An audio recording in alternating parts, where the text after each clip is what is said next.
तीन राज्यों में बीजेपी बड़े मार्जिन से जीती है, क्या कहेंगे सर? देखिए, भारतीय जनता पार्टी के यशस्वी प्रधानमंत्री श्री नरेंद्र मोदी जी ने विगत 9-10 वर्षों में देश को एक नया आयाम दिया है और उनकी लोक कल्याणकारी योजनाएं एवं उनका सशक्त नेतृत्व और कद्दावर व्यक्तित्व राष्ट्रीय और अंतर्राष्ट्रीय स्तर पर भारत को एक विशेष स्थान पर लाने का काम किया है। और हिंदुस्तान के लोगों ने नरेंद्र मोदी जी पर और भारतीय जनता पार्टी पर भरोसा किया है, क्योंकि नरेंद्र मोदी जो बोलते हैं वो कहीं न कहीं दिखता है। और मोदी जी जिन मुद्दों पर कमिटमेंट करते हैं वो उनकी गारंटी होती है, वो आम लोगों तक निश्चित तौर पर वो सारी योजनाएं पहुंचती है। इसलिए उनकी साख के कारण हम सब 3 विधानसभाओं का जो परिणाम हुआ ये उनके साख का परिणाम है। उन्होंने भारत की जनता के बीच में जो साख बनाई है उसी का ये प्रतिफल है। सर, आगामी विधानसभा चुनाव में बिहार में कैसे बीजेपी लड़ने जा रही है? देखिए, आगामी बिहार विधानसभा के चुनाव में भारतीय जनता पार्टी एनडीए के जो सहयोगी दल हैं उनके साथ निश्चित तौर पर चुनाव लड़ेगी।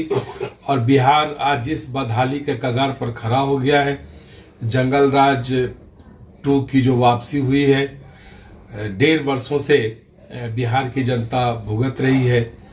और किसी भी राज्य के मुख्यमंत्री की जो पहली प्राथमिकता होती है राज्य में कानून व्यवस्था बहाल करना, ये जो प्रतिबद्धता है ये श्री नीतीश कुमार जी इसे खो चुके हैं। उन्हें सिर्फ प्रधानमंत्री बनने की चिंता है और श्री तेजस्वी यादव जी को मुख्यमंत्री बनने की चिंता है। और उन्हें पता नहीं है कि श्री ललन सिंह जी जो उनके राष्ट्रीय अध्यक्ष हैं वो श्री लालू प्रसाद जी के साथ साजिश करके उन्हें राजनीति के हाशिए पर लाने का प्रयास कर रहे हैं। सर, आगे विधानसभा चुनाव जो बीजेपी लड़ेगी उसका चेहरा क्या होगा मुख्यमंत्री के लिए? नहीं, देखिए, भारतीय जनता पार्टी का चेहरा भारतीय जनता पार्टी की सरकारों का काम है और यही हमारा चेहरा होता है कि जिस राज्य में हम शासन करते हैं उस राज्य के विकास के लिए, उस राज्य के आम लोगों के बेहतरी के लिए जो हमारी योजनाएं हैं उसको आम लोगों तक पहुंचाते हैं। और उससे भी बड़ी बात है कि हमारे पास श्री नरेंद्र मोदी जी ऐसा कद्दावर व्यक्तित्व है, ये भी हमारे पार्टी के चेहरा हैं। और इन चेहरों पर भारतीय जनता पार्टी चुनाव लड़ेगी। और श्री मोदी जी का चेहरा इसलिए है कि श्री मोदी जी जिन बातों को कहते हैं वो बात कहीं न कहीं ये गारंटी के रूप में देश में दिखती है। Sir, VIP supremo Mukesh Sahani ji NDA में आने के लिए या उसमें छटपटा रहे हैं, क्या कहेंगे सर अगर वो आते हैं? मुकेश सहनी जी एनडीए में आते हैं तो उनका स्वागत है, लेकिन वो शर्त लगाकर अगर आना चाहेंगे तो भारतीय जनता पार्टी को कठिनाई है, क्योंकि हमारे कई घटक दल हैं, हम सब घटक दलों के साथ मिलकर काम करते हैं। और हमारा वायदा रहता है कि हम एक बेहतर शासन देंगे। इन वायदों के साथ जिन दलों की सहमति है, जो दल कंधे से कंधे मिलाकर बिहार के अपराध और भ्रष्टाचार की लड़ाई के खिलाफ